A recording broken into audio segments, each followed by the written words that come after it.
Hello students, how are you? Today our topic is arid soils. Arid soils are generally found in red and brown color. Means जो arid soil है वो red और brown colour का एक mixture होता है. They are generally sandy in structure and saline in nature. So इस तरीके की जो सॉइल होती है एरिड सॉइल, उसका जो स्ट्रक्चर होता है वो सैंडी होता है और उसकी जो नेचर है वो सैलाइन नेचर की वो सॉइल होती है. In some areas the salt content is so high that common salt is obtained by evaporating the saline water. Means कुछ एरियाज में इस तरह की जो सॉइल होती है उसके अंदर में सॉल्ट कंटेंट इतने ज़्यादा होते हैं, सॉल्ट कंटेंट की हाई क्वांटिटी होने के कारण वहाँ के वाटर को इवेपोरेट करवा के और वहाँ से हम लोग सॉल्ट जो है वो ऑब्टेन करते हैं. Due to dry climate, high temperature and accelerated evaporation they lack moisture and humus. अब ये जो सॉइल है ये ड्राई क्लाइमेट और हाई टेम्परेचर वाले एरिया में ये सॉइल डेवलप होती है.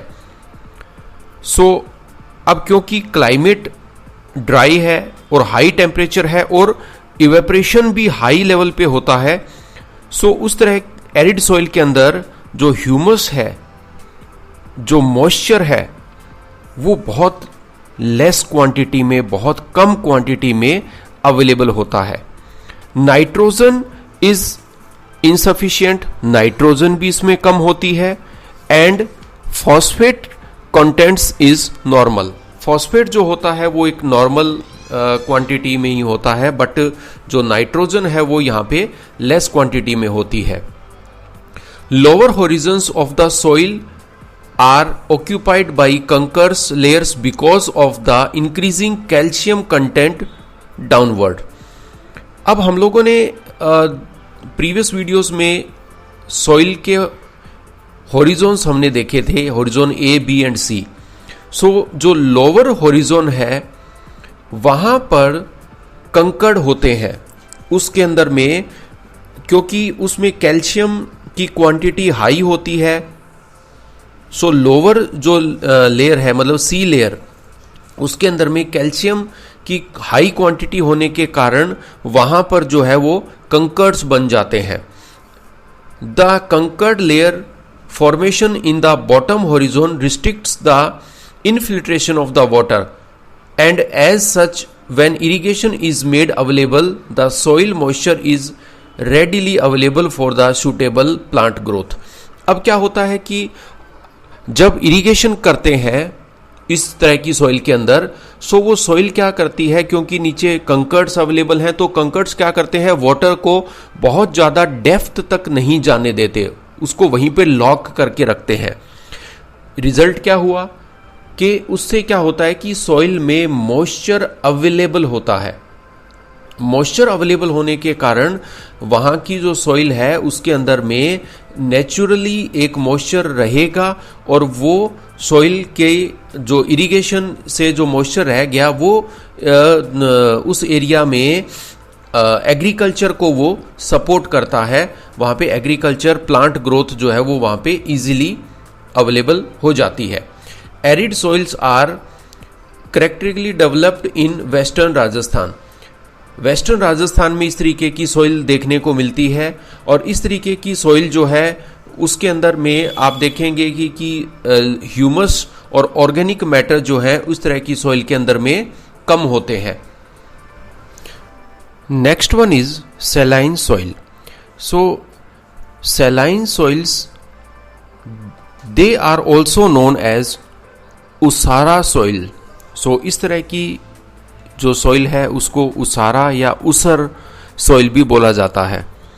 Saline soils contain a large proportion of sodium, potassium and magnesium and thus they are infertile. So saline soil के अंदर में सोडियम, पोटेशियम, मैग्नीशियम ये हाई क्वांटिटी में अवेलेबल होते हैं, इसीलिए ये जो सॉइल है इनफर्टाइल होती है। And do not support any vegetation growth, they have more salts largely because of dry climate and poor drainage. अब सैलाइन सॉइल के अंदर ड्राई क्लाइमेट और पुअर ड्रेनेज के कारण इसमें सॉल्ट के जो कंटेंट है वो और ज़्यादा हाई हो जाते हैं, इंक्रीज हो जाते हैं। They occur in arid and semi arid regions. So इस तरह की जो सॉइल है, मतलब सैलाइन सॉइल जो है वो जनरली एरिड और सेमी एरिड एरिया में डेवलप होती है। इसके अलावा वाटर लॉग्ड और स्वैम्पी एरिया में भी इस तरह की सॉइल जो है वो डेवलप हो जाती है। Their structure range from sandy to loamy. तो इस तरह की जो इस तरह की जो सॉइल होती है उसका जो स्ट्रक्चर होता है वो सैंडी टू लूमी स्ट्रक्चर का होता है। They lack in nitrogen and calcium. इसमें नाइट्रोजन और कैल्शियम का जो परसेंटेज है, जो प्रोपोर्शन है वो कम होता है। Saline soils are more wide spread in western Gujarat, delta of the eastern coast and in Sundarban area of West Bengal. So saline soil जो है वो generally western Gujarat, eastern coast का जो डेल्टा है वहां पे, और सुंदरबन वेस्ट बंगाल में इस तरह की सॉइल जो है वो जनरली डेवलप होती है। In the run of Kutch the south west monsoon brings salt particles and deposits there as a crust। अब जो रन ऑफ कच्छ है वहां पर जो साउथ वेस्ट मॉनसून आता है वो अपने साथ में सॉल्ट पार्टिकल को भी कैरी करता है। उससे क्या होता है कि रन ऑफ कच्छ के ऊपर में एक लेयर बन जाती है सॉइल की, सॉइल वहां पे डिपॉजिट हो जाती है, एक अपर लेयर में सॉइल वहां पे डिपॉजिट हो जाती है। सो वहां पे सॉइल का जो परसेंटेज है वो और ज्यादा, सॉल्ट का जो परसेंटेज है वो और ज्यादा हाई हो जाता है। Sea water intrusions in the deltas promote the occurrence of saline soil. Sea water से भी जो डेल्टा वाला एरिया है वहां पर भी जो है सैलाइन सॉइल के अंदर में जो है सॉल्ट जो है वो मिल जाता है। In the area of intensive cultivation with excessive use of irrigation, especially in the area of green revolution, the fertile alluvial soils are becoming saline। Generally जो ग्रीन रेवोल्यूशन हुआ था उसके बाद में बहुत सारे ऐसे एरिया थे जहां की एल्यूवियल सॉइल के अंदर बहुत ज्यादा एक्सेसिव यूज होने लगा इरिगेशन का। सो उससे भी क्या हुआ कि जो वहां की जो एल्यूवियल सॉइल थी वो भी धीरे धीरे करके सैलाइन सॉइल बनने लग गई। Excessive irrigation with dry climate conditions promotes capillary action which result in the deposition of salt on the top layer of the soil। अब जो ड्राई क्लाइमेट वाले जो एरिया है वहां पर भी जब एक्सेसिव इरिगेशन हुआ तो उससे कैपिलरी एक्शन हुआ। कैपिलरी एक्शन होने से वहां पे जो सॉल्ट जो था उसका भी डिपोजिशन हो गया सॉइल की टॉप लेयर के अंदर। In such areas specially in Punjab and Haryana farmers are advised to add gypsum to solve the problem of salinity in the soil। Punjab और हरियाणा के जो फार्मर हैं उनको एडवाइस किया जाता है कि वो अपने एरिया में थोड़ा सा सैलिनिटी को कंट्रोल करने के लिए, कम करने के लिए सॉइल के अंदर में वो जिप्सम को ऐड कर सकते हैं, जिप्सम को मिला सकते हैं ताकि सॉइल में जो सैलिनिटी का लेवल है वो थोड़ा सा कंट्रोल में रखा जा सके और उसकी फर्टिलिटी को मेंटेन किया जा सके। Next is peaty soil। So this soil is found in the area of heavy rainfall and high humidity।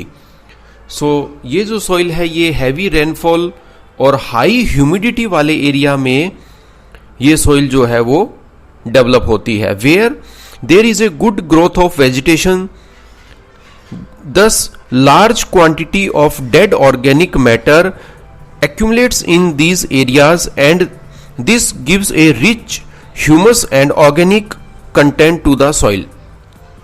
अब क्योंकि हैवी रेनफॉल है और यहाँ पे वेजिटेशन भी बहुत लार्ज क्वांटिटी पे होता है, सो यहाँ की जो सॉइल है उसके अंदर में जो डेड ऑर्गेनिक मैटर है वो बहुत लार्ज क्वांटिटी में ऐड हो जाते हैं।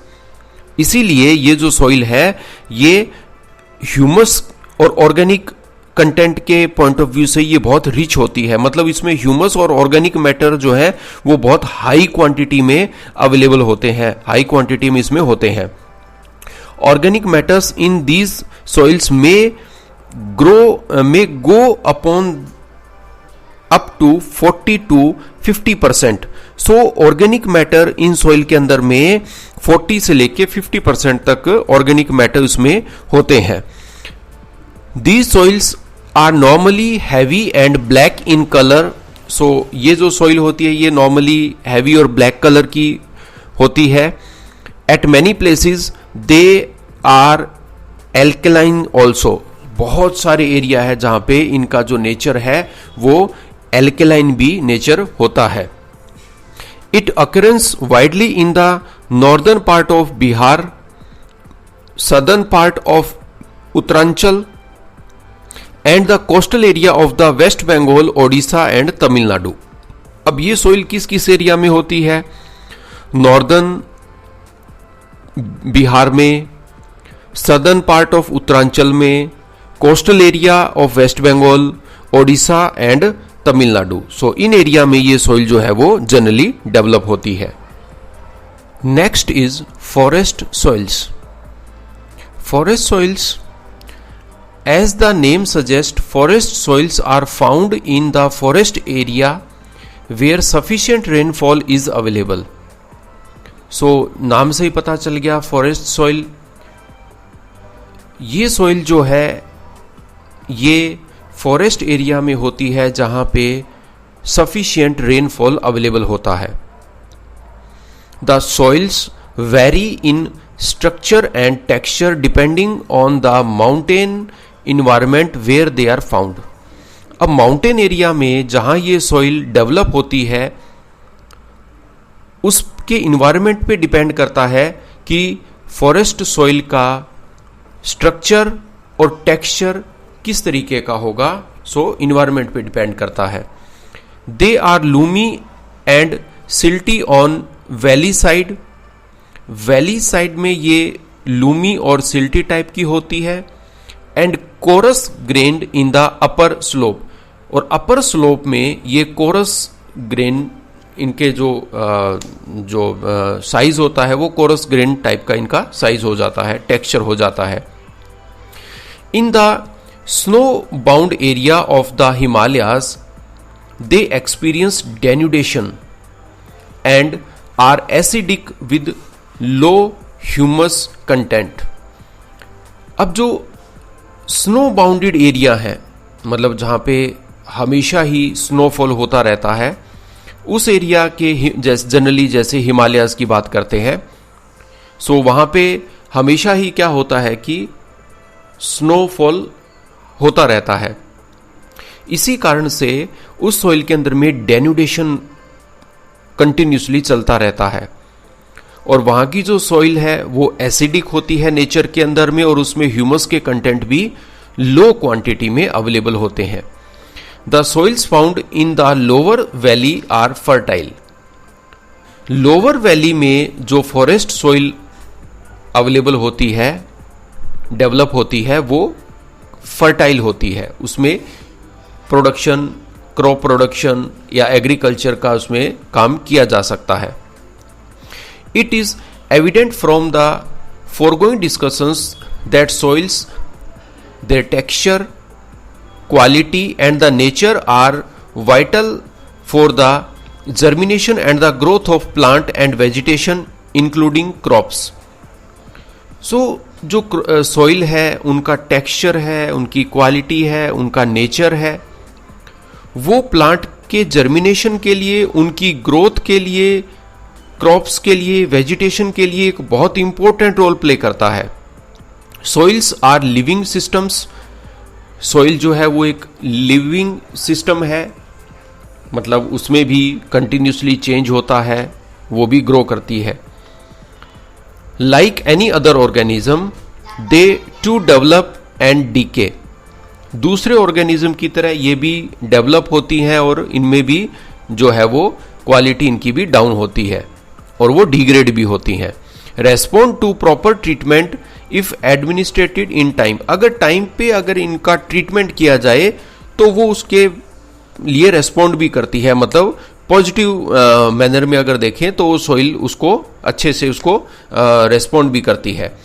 अब सॉइल जो है वो एक इम्पोर्टेंट रोल प्ले करती है जिसका वो खुद एक पार्ट भी है, मतलब वो जिस एक सिस्टम का एक पार्ट है वो उस पूरे के पूरे इन्वायरमेंट को, पूरे के पूरे जो एक स्ट्रक्चर है, जो उस एरिया का जो आप कह सकते हैं कि जो नेचुरल वेजिटेशन है उसके ऊपर में भी वो एक इम्पोर्टेंट एक अपना एक इम्पैक्ट छोड़ती है। Now soil degradation. Soil degradation means जब सॉइल की फर्टिलिटी जब डिक्लाइन हो जाती है, जब कम हो जाती है, सो उस कंडीशन को हम लोग बोलते हैं soil degradation. In a broad sense soil degradation can be defined as the declining in soil fertility when the nutritional status decline and depth of the soil goes down due to erosion and misuse. So generally हम लोग soil degradation को हम लोग define करते हैं as a, हम उसको calculate करते हैं उसकी फर्टिलिटी से। जब सोइल की फर्टिलिटी डिक्लाइन हो जाती है, डाउन हो जाती है, कम हो जाती है, तो हम बोलते हैं कि ये सोइल जो है वो डिग्रेड हो गई।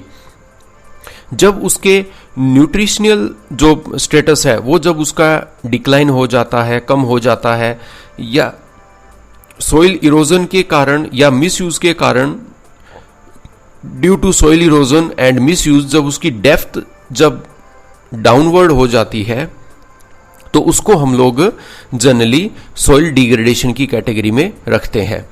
Soil degradation is the main factor leading to the depleting soil resources base in India. So India के अंदर जो सोइल रिसोर्स का जो एक डिप्लीटिंग हो गया है उसका मेन रीजन होता है सोइल का डिग्रेडेशन होना।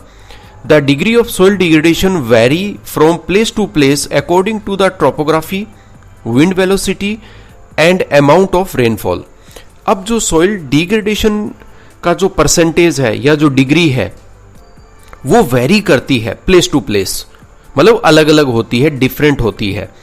डिपेंड किस पे करता है? उस एरिया की टोपोग्राफी पे, उसकी विंड वेलोसिटी पे, मतलब विंड स्पीड पे, क्योंकि जितनी ज्यादा विंड स्पीड होगी उतना ही ज्यादा सोइल इरोजन भी होगा। अगर एरिड रीजन की अपने बात करें, अगर ड्राई एरिया की बात करें और विंड स्पीड भी हाई हो तो सोइल इरोजन वहां पे ज्यादा होगा।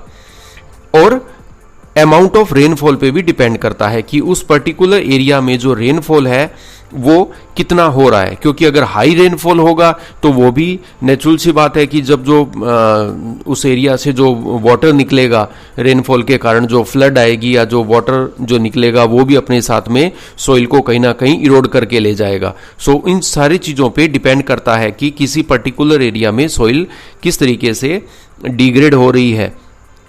सो इस वीडियो में इतना ही। नेक्स्ट वीडियो में अपने इसी चैप्टर को कंटिन्यू करेंगे। Thank you.